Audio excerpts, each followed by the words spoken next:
La vidéo présentée ici a pour objet de proposer un déroulé complet des séquences d'habillage et de déshabillage en binôme pour permettre l'accès aux zones d'isolement de patients, cas possibles ou cas confirmés d'Ebola. Dans ce cadre, la commission spécialisée conduite et moyens sanitaires opérationnels de l'EPRUS a recommandé des tenues complètes haute protection, reposant en particulier sur le port de combinaison type 3B qui est à usage unique. Éléments essentiels avant l'habillage.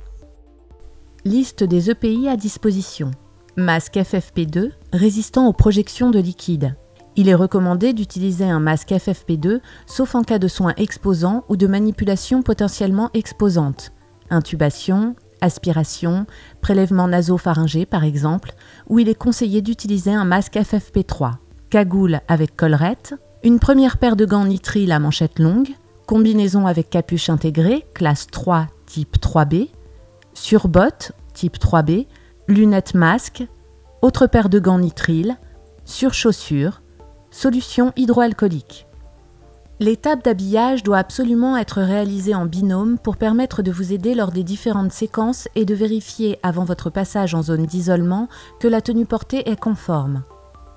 L'habillage doit se faire le plus au calme possible, sans précipitation, dans un lieu dédié et en zone propre. Avant de débuter la séquence d'habillage, il convient de respecter les règles suivantes. Préparez à l'avance tout le matériel et équipement dont vous aurez besoin dans la zone. L'emploi d'un miroir peut en particulier être un plus indéniable. Pensez à prendre ces précautions avant de commencer à s'équiper.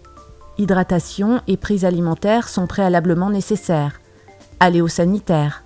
Retirez stylo, téléphone, clés et impérativement tous les bijoux, y compris les boucles d'oreilles, car ils pourraient vous gêner au moment de l'habillage ou déshabillage. En cas de cheveux longs, impérativement les attacher au niveau de la nuque. Vérifiez que vos chaussures tiennent correctement aux pieds. Sabots simples prohibés. Ne gardez qu'un pyjama coton ou au moins un t-shirt coton sous la combinaison. Séquence habillage. Tout d'abord, se frictionner les mains avec de la solution hydroalcoolique. Première étape. Pose de l'appareil de protection respiratoire. On écarte le masque, on le positionne au niveau du menton et on place les élastiques derrière la tête, un en haut et un en bas.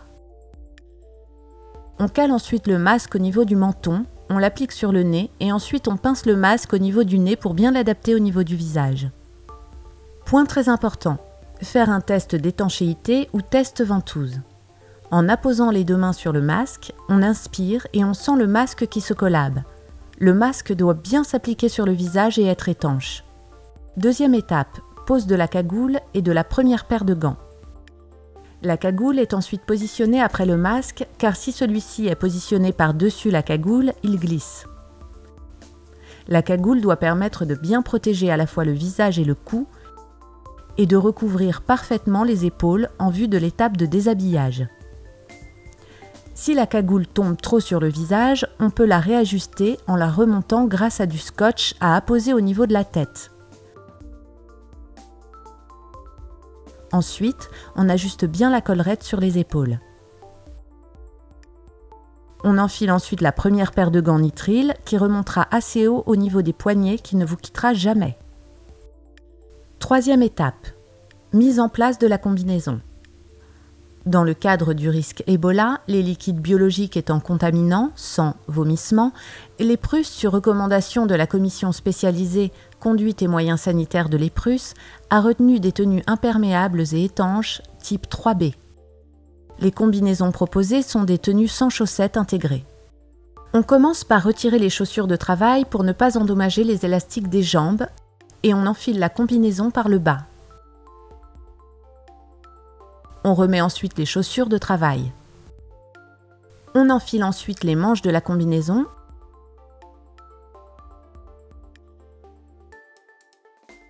en veillant à bien positionner les passe-doigts sur les gants, 1 ou 2 selon les combinaisons.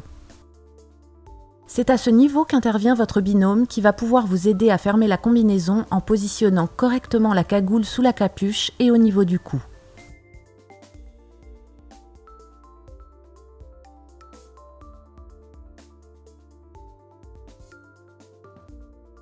Ensuite, on remonte la capuche de la combinaison sur la tête et on remonte la fermeture éclair jusqu'au cou.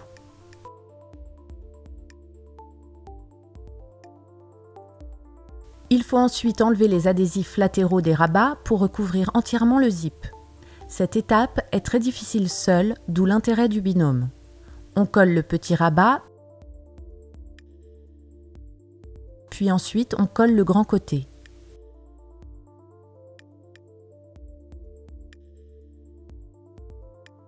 Votre binôme vérifie ensuite l'étanchéité de l'adhésif sur le zip.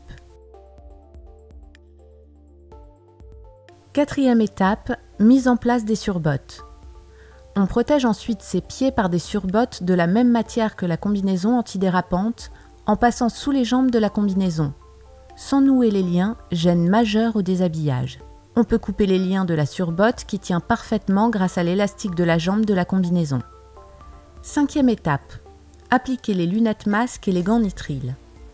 On applique les lunettes qui se mettent par-dessus la capuche car si elles sont positionnées en dessous, il reste quelques parties apparentes de peau.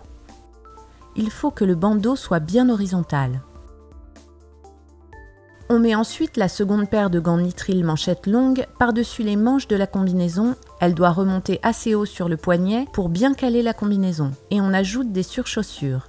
Cette paire sera amenée à être salie dans la chambre qui pourra être changée et restera dans la chambre. Ensuite, on vérifie dans le miroir ou par son binôme que le visage est bien protégé. Il est impératif que le binôme vérifie la totale étanchéité avant d'entrer dans la chambre.